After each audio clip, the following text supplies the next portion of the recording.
What do you do with people, not 15, 16, 17, 18, or even 22 or 25? What do you do with those men and women in their 20s, 30s, and 40s, to whom you can no longer say, wait, be patient, sex life waits for you around the corner? What do you do with these people? It's a little bit cruel to just forget the thing and think it doesn't exist, or to penalize and torture them with all sorts of ideas that they are degenerate, evil, sinful. This is a very, very serious problem. Now, actually, what possibilities, looking at it realistically, exists for unmarried people? 3. 1, sublimation. 2, intercourse. 3, masturbation. That's all. Now, what is sublimation? Sublimation, ladies and gentlemen, is a psychological word that means that you direct one drive into another channel which is more acceptable. For example, if you come to me, you say, you know, I'm so hungry, I'm just starving. I say, you know what you should do? Make a boat. Paint a picture. Now, for a few minutes, you might forget about your hunger while you paint the picture. But sublimation is not so easy, especially in sex, except for very religious people, or those who have enormously high standards of religion, so that they are able to sublimate their drive into that field. Now, let's not spend too much time with sublimation, because for most of us it doesn't work too well.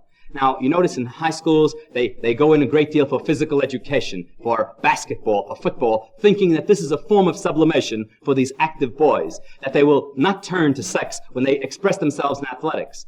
Of course they'll express themselves in athletics, and then when they're through with athletics, they'll look for sex. You don't sublimate everybody as easily as that.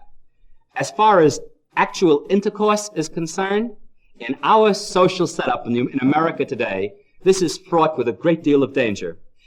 It isn't so easy to advise a person whether they should or should not have sex relations, because what is good for one may be bad for another. First of all, there are so many disadvantages involved here. Social attitudes, even pregnancy. Imagine how a girl, unmarried, feels when she realizes she's pregnant. Just think of what tortures of mind and spirit she must go through, thinking what her family will say, what everybody will think. Already, she pictures herself off in Italy making pizza pies somewhere to escape all these things. I've always loved the definition of adultery. Adultery is two wrong people doing the right thing. Now, this is really an important definition because sex, ladies and gentlemen, is like an airplane. Now, is an airplane evil, sinful, wrong? It depends on the use to which you put the airplane. If the airplane drops bombs and destroys, it is evil. If it drops mercy drugs and saves and rescues, it is good. You can't say that the airplane is evil or good. You can only say the use to which the airplane is put is evil or good. Therefore, please don't look at sex as being good or evil. It is neither. It is the use to which it is put that makes it good or evil. It is neutral. If only we could learn to develop a sense of humor about sex. You'd be amazed what good that would do you. I've always loved Mae West's attitude. She says, why make a big issue about a little bit of tissue? That's a wonderful attitude, because when you get a little bit of a sense of humor towards it, you'll find that your little ball will roll better. You know about the school teacher in Philadelphia who took her children to the zoo to see the monkeys? When they got there wasn't a single monkey to be seen. She went over to the guard. She says, tell me, where are all the monkeys? He says, lady, this is their mating season. They're all behind in their cages.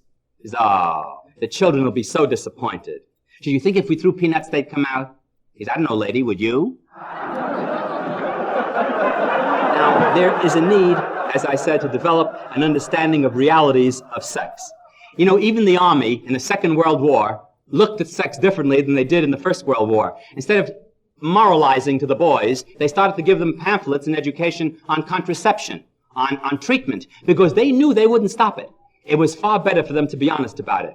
One man said to his friend, you know, my sister just joined the Army. He said, she become a WAC? He says, no, the regular Army. He's the regular Army with all the men? They'll find out. She'll take a shower. They'll know. He says, I know, but who'll tell? Let's look at the third possibility, masturbation as an outlet. Now, masturbation, ladies and gentlemen, is a much maligned word. It has all sorts of meanings to people that it ranges from evil and sinful to downright dangerous. Masturbation is simply sexual stimulation by oneself. It is producing an orgasm by oneself. It is not a human vice, not a sin, but a general aid of the sexually lonely individual. It is therefore found everywhere. Among men, Kinsey has found it is practiced by 92% of the male population. He says it's only 92% because the other 8% are having intercourse.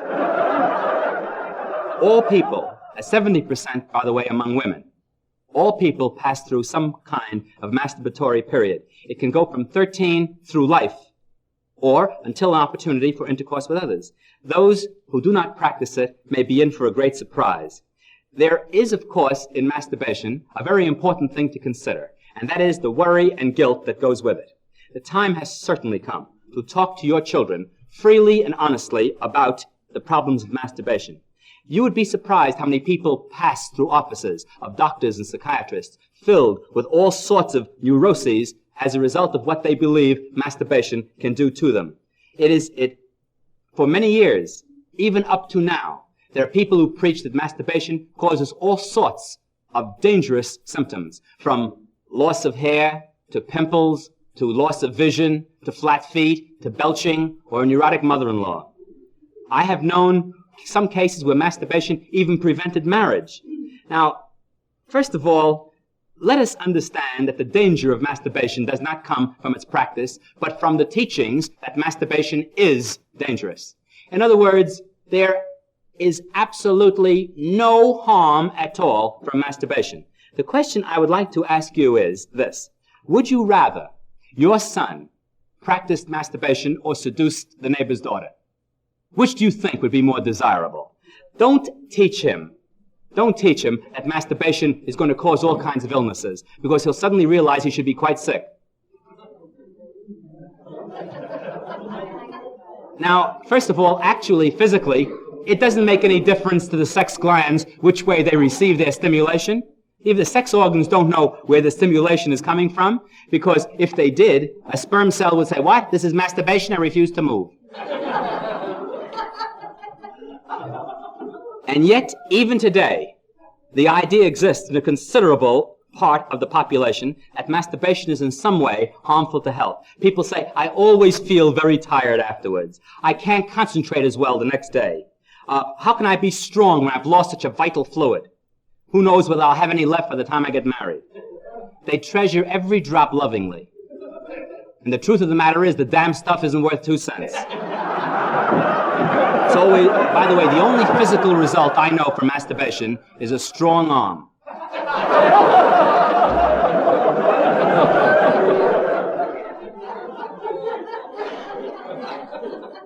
Instead of being a dangerous thing, I think that children should actually be encouraged to masturbation. Not discouraged, but encouraged. It'll give them an outlet. You'll be honest about it. Are you trying to say that your child has no sex drive, that he's so frigid, that he's a sex moron? Every child who's healthy has a sex drive. Now, you've got to give it an outlet.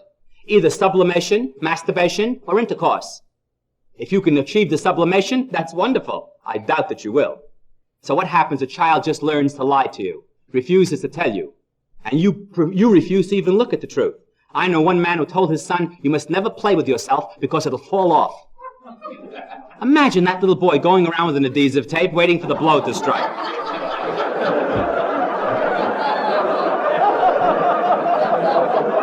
I wish that all boys and girls could be taught early in their lives that masturbation should be looked upon for what it really is. It's a form of artificial respiration. Properly used without guilt, shame, and a healthy attitude, then it's an excellent and wholesome adjustment. By the way, do you know that when a child sucks his thumb, an infant sucks his thumb, that this is a form of masturbation? Because the infant's sex area is in his mouth. I love the story of one mother who told her little girl, "You must never suck your thumb, because if you do, you'll blow up and bust." She got her on a bus one day, and sitting across from them was a pregnant woman. The little girl walked up to her and said, I bet I know what you've been doing." Many mothers immediately stop their children from sucking their thumbs. Now, leave him alone, because his sex zone is in his mouth. Don't stop him. Later on, it'll move lower down. It's a form of sex expression. Another mother said, "Yes, but he can get crooked teeth from it." Crooked teeth. What nonsense. All his teeth fall out anyway, and new ones grow in. Crooked teeth. My brother sucked his whole hand until he was 15 years old. And he's got perfect teeth. No hand, but perfect teeth. Now we come to one phase of sex that there is certainly more lies about, more misunderstanding, and more ignorance than any other. And that phase, ladies and gentlemen, is the problem of homosexuality in the world and in America today. I won't even ask you what your attitudes are about it. I won't ask you what you believe, because whatever you know is probably wrong. And not only wrong, but dangerous. I will not engage with you in a colloquy as to whether homosexuality is born or acquired. Now, there are two schools of thought on this. The best one that I've ever seen, the best statement on homosexuality I have ever come across, ladies and gentlemen, is one that has been made by one of the finest psychiatrists this world has ever seen. His name was Dr. John Rathbone Oliver. He was professor of psychiatry at Johns Hopkins University. In addition to that, he was a priest in a Protestant church. In addition to that, he was Surgeon General for the United States Army during the war. In order to save a great deal of time, I'm going to give you this important statement of this wonderful psychiatrist. And I will tell you at the outset that I agree with him completely. Now you decide for yourself. We must now turn to the difficult but very important subject of homoeroticism. These sex reactions that take place between two people of the same sex. And let me exhort you once again to approach this topic in a scientific frame of mind. The historian is never tempted to despise the homosexual man or woman. He knows how much these types have contributed to the happiness of the world, even if the modern world has allowed but little happiness to them. Alexander the Great, Michelangelo, and hundreds of other important names belong among the homoerotics on the male side, while Rosa Bonheur, George Eliot, George Sand, and hundreds of similar women, all with homoerotic traits, have been among the creative types, musicians, artists, writers. Nor does the psychologist despise this type any more than the historian. Unfortunately, however, he sees it not in its unrestrained powers of creative activity, but hampered by convention, misjudged, and often persecuted. He knows how many mental maladjustments, how many nervous breakdowns, so-called, are the results of repressed or tabooed homoerotic desires. Indeed, there is a group of psychiatrists who are prone to attribute almost every mental difficulty, every phobia, every source of mental friction to suppressed homoerotic tendencies. The parish priest, who hears a great many confessions, knows also a great deal about the difficulties, the mental torments of the homoerotic man or woman. So does the judge. For our worn-out, antiquated laws still stamp homoerotic relationships between men, at least, as a crime. Fortunately, most modern judges are more enlightened in the law that they must apply, but the attitude of the ordinary man or woman is still the attitude of the unchristian, unscientific tradition that we have inherited from centuries of misunderstanding and persecution. Nature, as I have said, never does anything per saltum. She makes no jumps.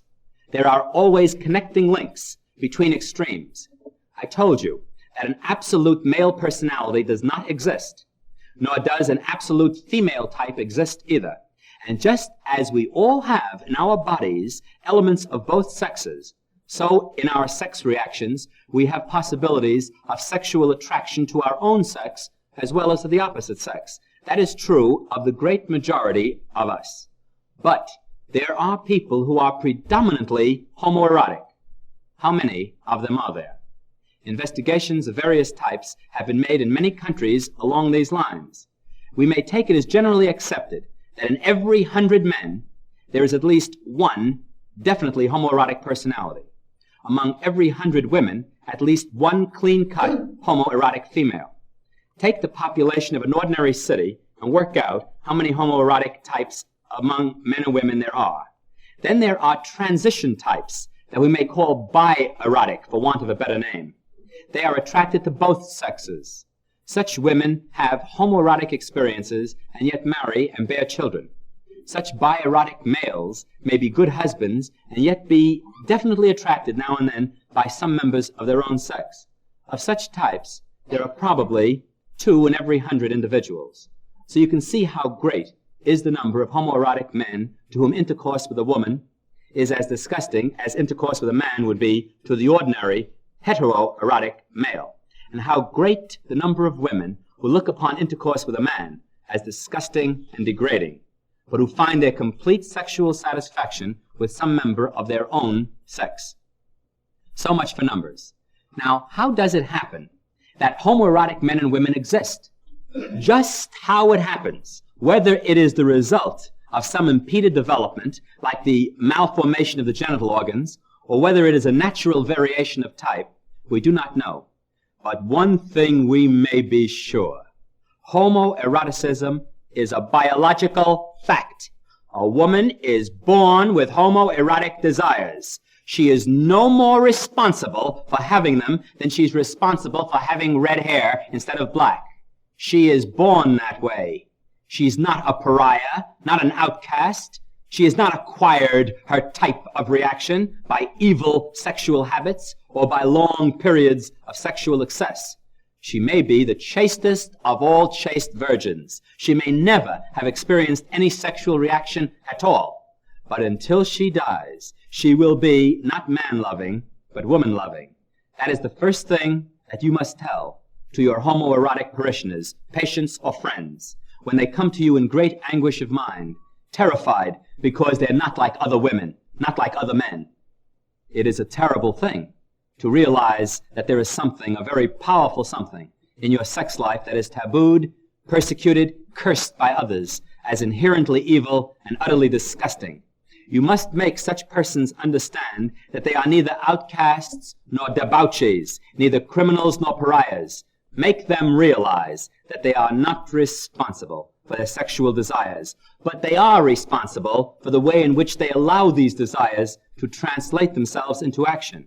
Tell them that their type of love may be, if they will, just as high, just as ideal as the love of Dante for Beatrice, just as constructive in its results as the love of the noblest knight for the lady that he serves. It all lies with them, just as it does with all of us, for we are all responsible for what we create out of the rough material of our sexual desires. Above all, make them accept their type of reaction, their homoeroticism.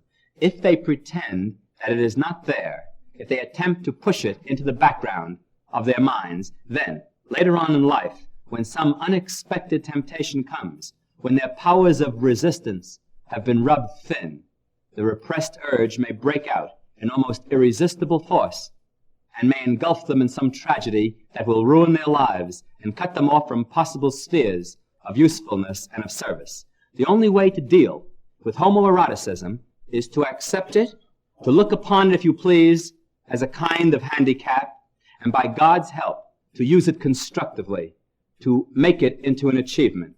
It can be done. I have seen it done over and over again. Now, I read you this because I'm trying to give you the opposite of all the pressures that are going on in this country to persecute homosexuality. Now, let us be quite honest. There is a group of psychologists who believe that homosexuality is completely acquired and therefore can be deacquired. They take the opposite view of Dr. Oliver. The reason I take Dr. Oliver's point of view is because with all the statements that homosexuality is acquired, they never show you any cases of anyone who has been cured. None. It is unrealistic. It is sinful to persecute people for what they cannot help. I bring up this subject because of the ignorance, the lies that go on, causing so much pain and sorrow and difficulty. Sit in my office for a week and see what I mean. And that's why I wanted you to get another man's very strong point of view on this particular subject. And there we will leave it. But please understand that all people have a little bisexuality in them. I once said this to my students. One fellow raised his hand. He said, "I'm trisexual." I said, "What's that?" He said, "I'll try anything once." Now, finally, let's look at some of the problems of the sex life of the married person. Now, the sex life of married people should if you've been brought up properly, if your attitudes have been properly developed, if your understanding about sex is wholesome, should offer no problems at all. If the little ball is a healthy one, you won't have any of the difficulties. Men must be trained to consider a woman's needs. A woman must learn how to cultivate love in marriage. By the way, may I tell you about a Jewish man who was having dinner at the Steak Pit restaurant here on Sunrise Highway. When sitting at his table, they asked him if they could sit down a Chinaman who came in. There was no room. They sat the Chinaman down. They got discussing love and sex and marriage. And the Chinaman said to this Jewish man, he said, you know, you Jews, as well as the Americans, you have no concept of making love. You're hurry up, quick, hurry up, eat and run. But look at us Chinese. We're slow, we're delicate. When we court a woman, first we bring her flowers, candy, we caress, fondle her. That's the way we make love. We take our time. Why don't you try it? He said, my wife will be surprised if I change suddenly. He says, try it. He says, you know, it's a good idea. Tonight I think I'll try it your way. When he got home that night, he came in with a box of candy, flowers. Instead of rushing to make love to his wife, he handed her the flowers. Then he gave her the candy. He caressed her, fondled her. And just as he was about to kiss her, his wife said, just a minute, Sam, tell me, where did you learn to make love like a Chinaman?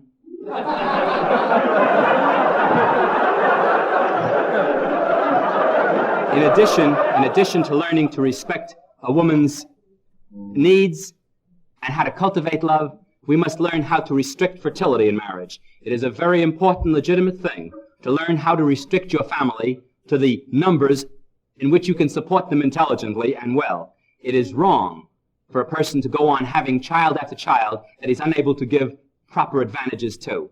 And to realize, too, that sex will go on not just for the purpose of reproduction. The sex problem of the unmarried is, of course, entirely unsolved. There's a lot of literature, but there's no solution. It is therefore practiced underground, in hotel rooms, in brothels, with prostitutes. It is a practice that leads to as much unhappiness as it does to happiness. The great, great need in our lives today is education that will enlighten, that will help bring about a solution, that will strip away hypocrisy and taboos. Now, you can all help to do that. Not in the schools, because the schools teach nothing about it. They're still under the fig leaf idea. They're still teaching you how to diagram a complex sentence. I wonder if you could take a lesson from this story. There was a great Shah who was very wealthy and very powerful. And the only duty he had was once a year, he had to go out on the balcony of his palace and give a speech to his people. But he hated to do it. And he looked for all sorts of excuses to get out of it. One year he came out on the balcony and he said, my people, do you know what I'm about to say to you? They said, no, great Shah, we do not. He said, well, I cannot speak to such stupid people. And he went back inside. The following year he came out, he said, my people, do you know what I'm about to say to you? They said, yes, great Shah, we do. He said, well, then there's no need in my saying it. He went back inside. The third year when he came out, he said, my people, do you know what I'm about to say to you? This time the people were ready. They said, great Shah, some of us do, and some of us do not. He said, let those who do tell those who do not. I hope you too will learn to tell those who do not. Thank you very much.